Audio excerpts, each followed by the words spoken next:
Hello, it's me again. Today we're still talking about Thomas, because lately I've been on a content binge with Thomas. And I want to talk about part of the fandom that I think gets overlooked too often by most of the community.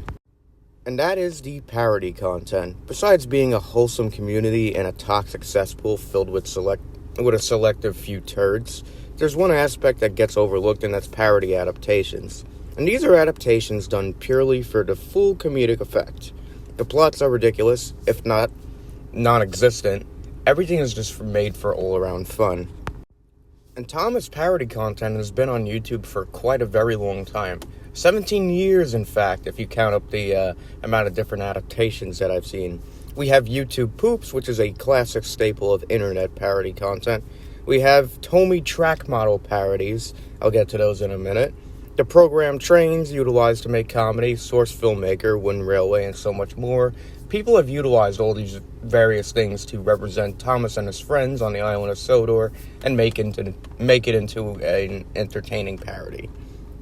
It would be impossible for me to go through an entire timeline throughout the past 17 years on YouTube, so let me narrow this down to my favorites over the years, especially around as long as YouTube has existed.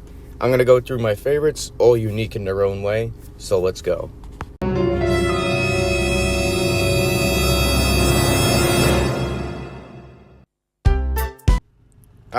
This is a classic, Thomas and the Killer Cars. This simple stop-motion animation done by Straight Arrow Productions from 17 years ago has the year 2007 written all over it. Especially the action sequence, especially the soundtrack. Everybody knows the soundtrack. For fuck's sake, I can't even remember the name of the soundtrack on stock music. But it's very iconic, and people utilize it for any action sequence they were animating.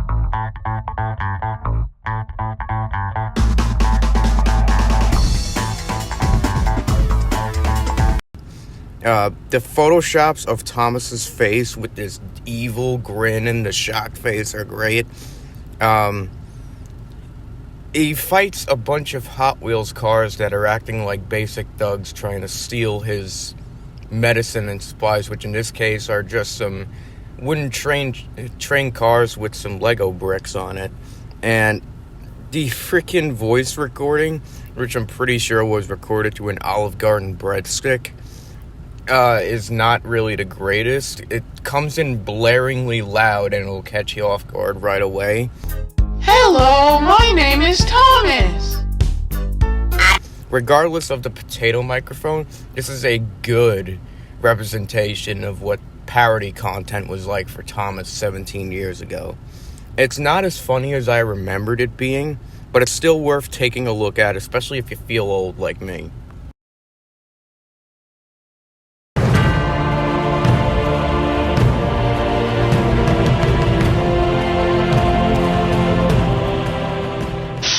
Thomas blows his stack. So to sum this up, this is done with Tommy models. And it's done in a way where part of it is stop motion animation, a lot of it is live action models, and there's some 2D animation in it. To sum it up as a plot line, Thomas gets turned into the Terminator by Diesel 10 and wreaks havoc on the island, even shooting the Fat Controller before Harold drops a nuke on him, killing him off. There's a lot of funny highlights here in this video made by Bulgy13 from 17 years ago in 2007. First off, Thomas is a frickin' Terminator. What's not to love there? He talks like Arnold Schwarzenegger, he shoots, he kills, it's ridiculous. Hasta la vista, bene. No, Thomas. No! Number 2, James talks like he straight up grew up in the hood. Yo, Thomas, what's happening, dog? And 3, there's great cinematography for a video tipping the age at 18 years old. And overall, I love everything they did. Incorporating Tommy models, stock footage, and some cheap 2D animation. This is great stuff, and it's a great parody. And I remember discovering this when I was about 8 years old, and it was a nostalgia trip watching it again. I hope you guys enjoy it too. Nuts. Today the railway, tomorrow the world.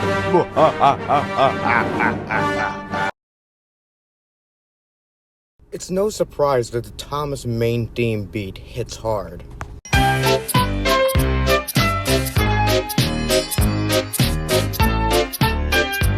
And there are multiple remixes of it with famous rap music. My personal favorite is DMX. Is the DMX mix. X gon' give it to you. Fuck, wait for you to get it on your own. X gon' deliver to you. Knock, knock, open up. But the Biggie Smalls remix of it is iconic. And this YouTuber, a channel called Iction, created the official Thomas the Dank Engine music video, and it is fucking glorious. It's made in Source Filmmaker using various Garry's Mod models, and it is done in such a way where it's made it a complete icon. Thomas the Dank Engine is probably one of my favorite memes regarding Thomas, so it's amazing to see someone create an entire music video out of a dumb remix and make it iconic, to which it is a completely well-known meme today. And it is fucking glorious. I can't think of anything else to say. Other than that, just you should give it a watch yourself. It's really worth it. Now we smoke weed like 20 my time to slip the yo-yo. That's crazy blunts, mad L's. My voice excels from the avenue to jail cells. Oh my God, I'm dropping shit like a...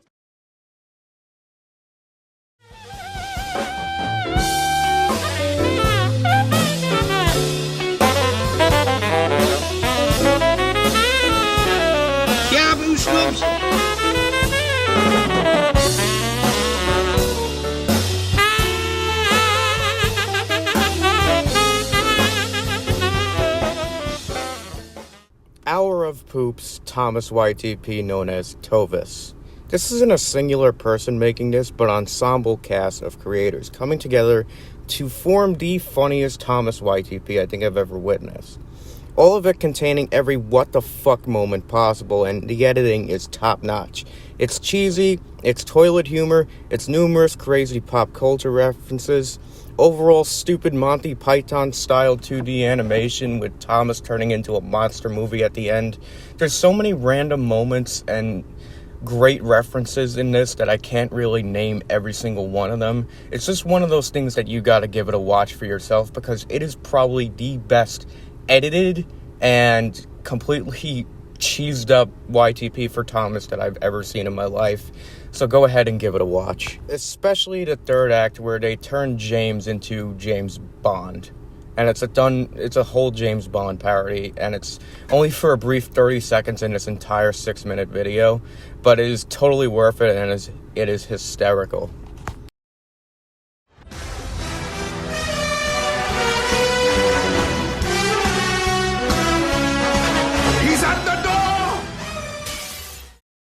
Tank engine who lives at a big station on the island of Sodor.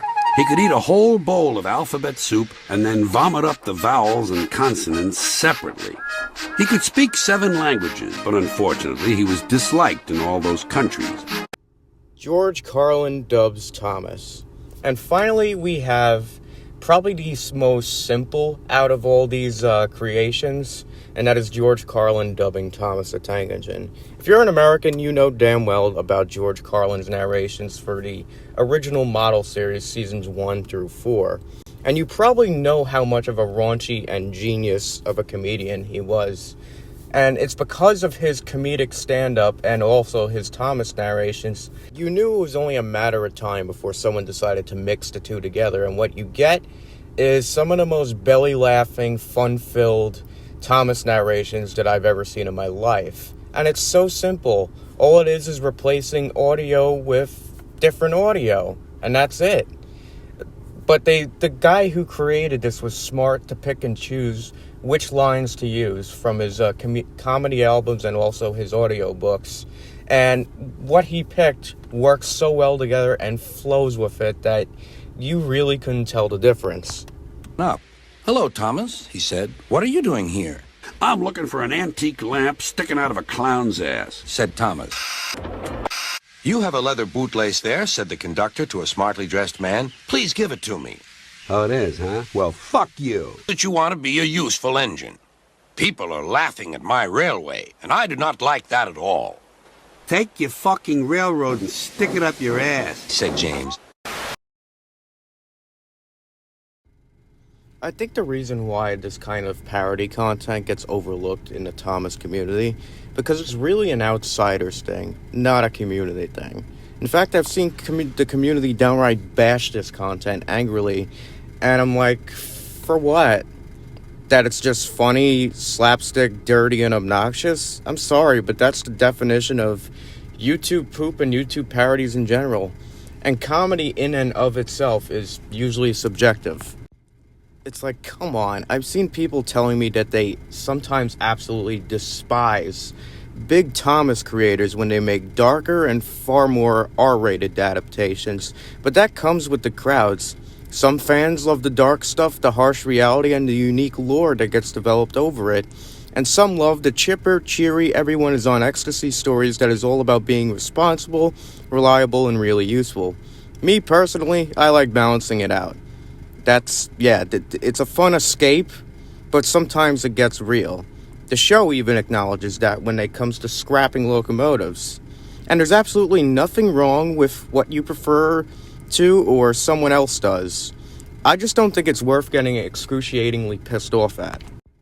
Especially since every single one of you who is a Thomas fan, and probably like me, was laying on the floor getting carpet rash on our stomachs playing with the toys and developing our own stories in our own minds, no matter how ridiculous, irrational, and unreal they were. We didn't care because it was fun. That's like you having a kid of your own and you let them play with Thomas toys, and they're saying, Dad, look what I'm doing. You know, Thomas is going to join the Avengers and help save the planet. Imagine being the dad that's got to be so over-analytic and OCD about his protection of the lore of Thomas that he says, no, you can't do that. No, join in on the fun. Like, no one's gonna fucking tell that to a child. And that's to my conclusion. Whether you like a certain creator's adaptations or you hate them for it, it really doesn't matter that much, and it's definitely not worth crying, complaining, or getting overall offended, obtuse, and pissed off at with a passion for it. It's really not worth getting pissed off over a couple of parodies. I really don't know why the community likes to bash a lot. I mean, it's really not worth it getting all up in arms about it. I mean, there are more important things going on in your life than what goes on the internet or part of a fan club that you're in, you know? Like, worry about the important stuff. Don't worry about any of this stuff.